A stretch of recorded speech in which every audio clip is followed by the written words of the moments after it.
ଆପଣମାନଙ୍କ ସମ୍ମୁଖରେ ଉପସ୍ଥାପିତ କରିବା ପାଇଁ ଯାଉଛି କବୟିତ୍ରୀ ସୁଶ୍ରୀ କଳ୍ପନା ପଣ୍ଡା, କଚେରୀ ଗାଁ, କବିରପୁର, ଯାଜପୁରଙ୍କ ଲିଖିତ କବିତା ବାପା।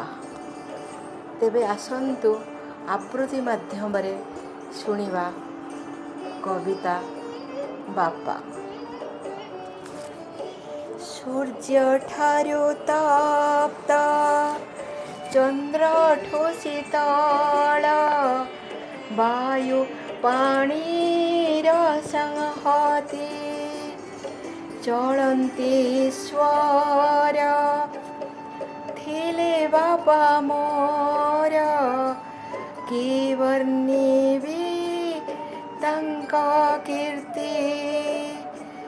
ସୂର୍ଯ୍ୟଠାରୁ ତପ୍ତ, ଚନ୍ଦ୍ରଠୁ ଶୀତଳ, ବାୟୁ ପାଣିର ସଂହତି, ଚଳନ୍ତି ଈଶ୍ୱର ଥିଲେ ବାପା ମୋର, କି ବର୍ଣ୍ଣିବି ତାଙ୍କ କୀର୍ତ୍ତି, କି ବର୍ଣ୍ଣିବି ତାଙ୍କ କୀର୍ତ୍ତି।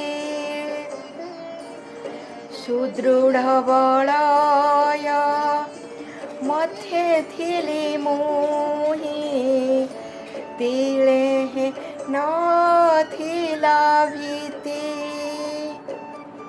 ଦୁନିଆ ଦାଣ୍ଡରେ ଚାଲି ଶିଖାଇଲ, କୁନି ପାଦେ ହାତ ରଖି, କୁନି ପାଦେ ହାତ ରଖି। ଯେତେ ବାଧା ବିଘ୍ନ ଆସିଛି ଜୀବନେ, ଥକିତ ନଥିଲା କେବେ। ସେହି ଧୈର୍ଯ୍ୟକୁ ସାଉଁଟି ଜୀବନେ, ଆମେ ଚଳୁଅଛୁ ସର୍ବେ। ସେହି ଧୈର୍ଯ୍ୟକୁ ସାଉଁଟି ଜୀବନେ, ଆମେ ଚଳୁଅଛୁ ସର୍ବେ, ଆମେ ଚଳୁଅଛୁ ସର୍ବେ। ଏ ପିତୃଦିବସେ କି ବାଢ଼ିବି ପଦେ, ଭାବେ ଅନ୍ତର ମଧ୍ୟରେ।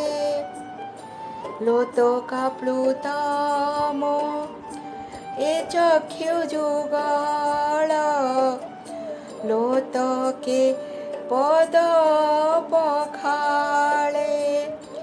ଲୋତକାପ୍ଲୁତ ମୋ ଏ ଚକ୍ଷୁ ଯୁଗଳ, ଲୋତକେ ପଦ ପଖାଳେ।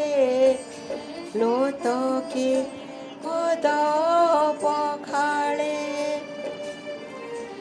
ଏତିକି ମିନତି ଆହେ ପିତୃଦେବ, ସନ୍ତାନକୁ ସାହା ହେବ।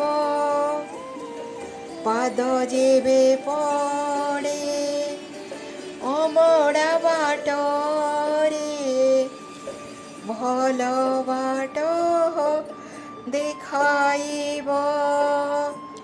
ପାଦ ଯେବେ ପଡ଼େ ଅମଡ଼ା ବାଟରେ, ଭଲ ବାଟ ଦେଖାଇବ,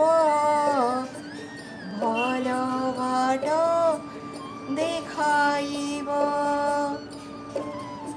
ସୂର୍ଯ୍ୟଠାରୁ ତପ୍ତ, ଚନ୍ଦ୍ରଠୁ ଶୀତଳ, ବାୟୁ ପାଣିର ସଂହତି, ଚଳନ୍ତି ଈଶ୍ୱର ଥିଲେ ବାପା ମୋର, କି ବର୍ଣ୍ଣିବି ତାଙ୍କ କୀର୍ତ୍ତି।